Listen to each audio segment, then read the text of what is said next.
Assalamualaikum warahmatullahi wabarakatuh. Pada video kali ini, kami dari kelompok 8 akan membahas mengenai aplikasi Grammarly yang diulas dari sisi sistemnya. Untuk anggota dari kelompok kami, saya perkenalkan. Yang pertama adalah Dodi Indra Sumandiawan dan saya sendiri Novita Rahmayuna. Nah, apa yang mendasari dibuatnya aplikasi Grammarly itu sendiri? Yang pertama adalah mengenai tata bahasa sebagai salah satu cabang keilmuan yang perlu diperhatikan pada penulisan. Tata bahasa sendiri melibatkan struktur kalimat yang sistematis sehingga kalimat dapat diterima oleh pembaca. Yang kedua adalah bahasa Inggris yang menjadi bahasa internasional di dunia, sehingga penggunaan tata bahasa atau grammar harus diperhatikan. Lalu kemajuan TI memberikan layanan untuk memudahkan pengguna dalam menulis dan menggunakan tata bahasa Inggris yang baik serta benar yang diimplementasikan berbasis aplikasi. Grammarly sendiri merupakan alat untuk pengecek tata bahasa secara online dalam pemeriksaan ejaan dan struktur bahasa Inggris, serta mengoreksi kekeliruan dalam penulisan.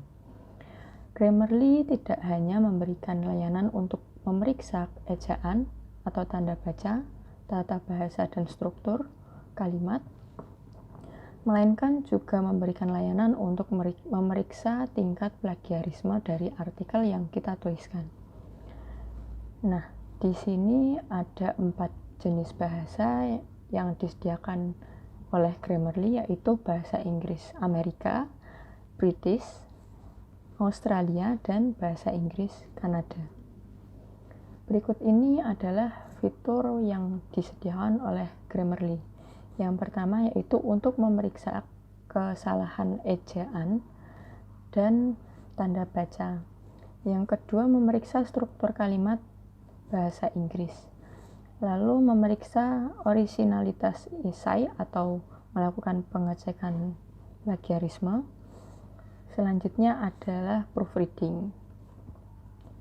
Nah, dalam aplikasi Grammarly sendiri, mereka menggunakan Natural Language Processing atau NLP. NLP sendiri merupakan metode yang digunakan untuk memproses bahasa alami agar bisa dimengerti oleh komputer, sehingga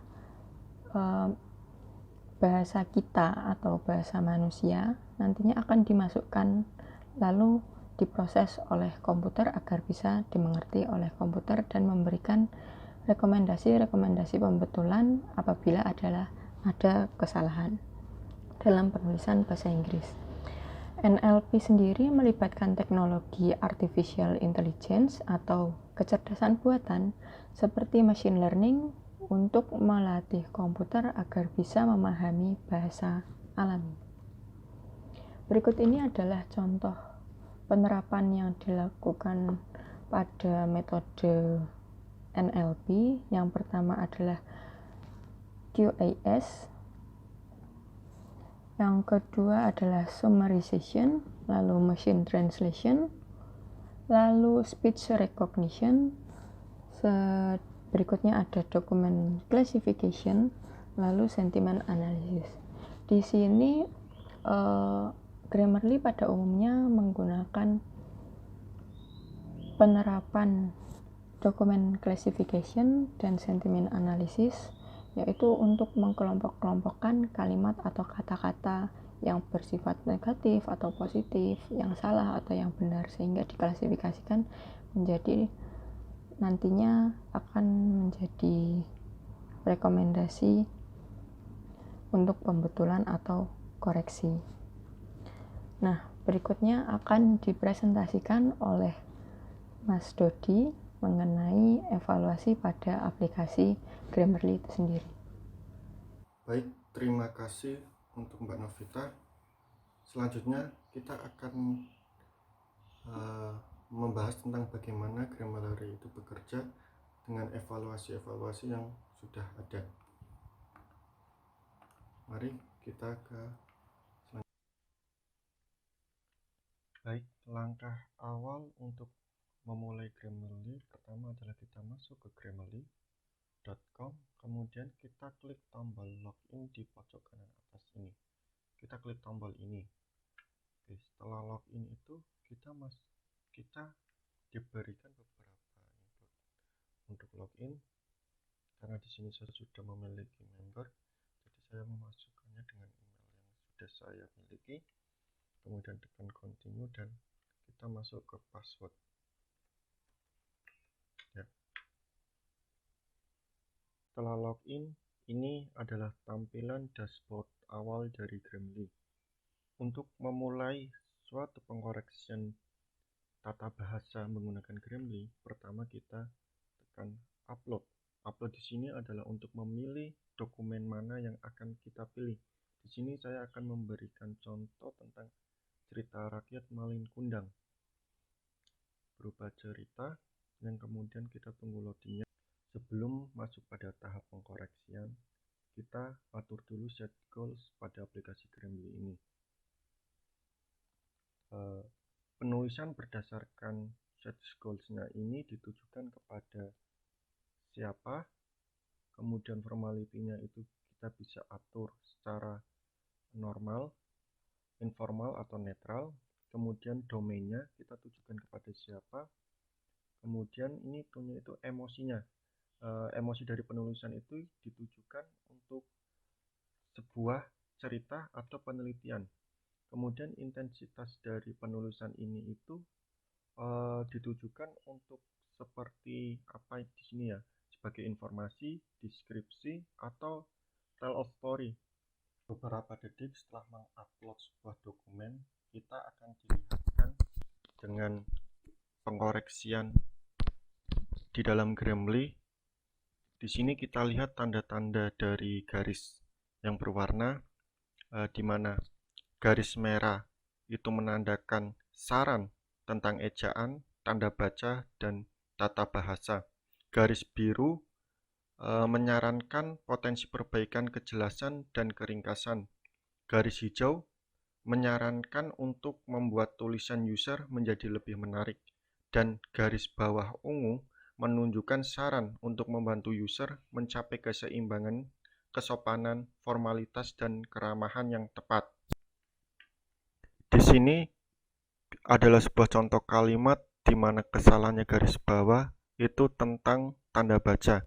Di sini disarankan untuk penggunaan koma.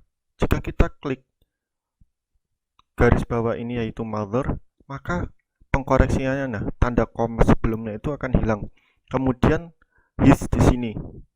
His di sini itu penggunaan setelah titik itu kan harusnya huruf besar. Di sini masih menggunakan huruf kecil. Maka ketika kita klik his, di sini akan merubah menjadi huruf besar. Setelah kita merasa cukup pada proses pengkoreksian kita, berikutnya itu kita akan disajikan dengan spelling-spelling yang belum kita klik untuk pengkoreksiannya. Di sini kenapa saya abaikan? Karena ini merupakan judul dari sebuah cerita Malin Kundang. Di sini kan spellingnya salah, ada spasi. Seperti konsep yang Mbak Novita jelaskan sebelumnya, konsep AI di sini perlu peran serta manusia sebagai input data untuk pembelajaran pada pengkoreksian berikutnya. Maka, bila pengkoreksian ini kita abaikan, maka ini akan menjadi data untuk pembelajaran dari konsep AI di dalam Grammarly untuk pengkoreksian berikutnya. Kemudian di sini kita lihat skor yang tadi di angka 70, sekarang naik menjadi 87. Di sini kita bisa melihat scoring penambahan tentang perbaikan dari penulisan kita. Kembali lagi ya, konsep AI butuh peran serta manusia sebagai input data dalam proses pembelajarannya. Setelah selesai pada proses pengkoreksian dan dinyatakan final oleh kita bisa mendownload hasil pengkoreksian kita di pojok kiri atas dan kita klik download. Hasil downloadan pada Grammarly ini berupa format Microsoft Word seperti yang di bawah ini. Dan dokumen kita selesai dikoreksi oleh Grammarly. Selanjutnya kita akan membahas tentang kelebihan dari Grammarly itu sendiri. Grammarly menggunakan sistem AI pada Grammarly tidak sekedar memeriksa kesalahan penulisan dan ejaan saja, melainkan juga memberikan koreksi pada struktur kalimat yang salah. Seperti yang tadi sudah dijelaskan, Grammarly memberikan tanda dengan garis bawah berwarna untuk mengetahui dan memberitahu bagaimana user mengetahui tentang kesalahan dan pengkoreksiannya, tentang saran dan pengkoreksian. Sistem AI yang digunakan mampu memberikan rekomendasi pada kalimat, struktur, tanda baca, dan ejaan pada kalimat. Pemeriksaan tata bahasa dan ejaan juga cukup akurat di dalam Grammarly ini. Aplikasi dapat dipasang pada aplikasi Microsoft Word dan juga Google Dokumen. Kemudian pada konsep kekurangannya itu, ya meskipun Grammarly memberikan pemeriksaan yang akurat, namun masih ada error pada sistem. Beberapa rekomendasi yang salah dan tidak sesuai dengan tata bahasa yang benar. Seperti tadi ya, konsep AI di sini kan membutuhkan umpan balik dari manusia.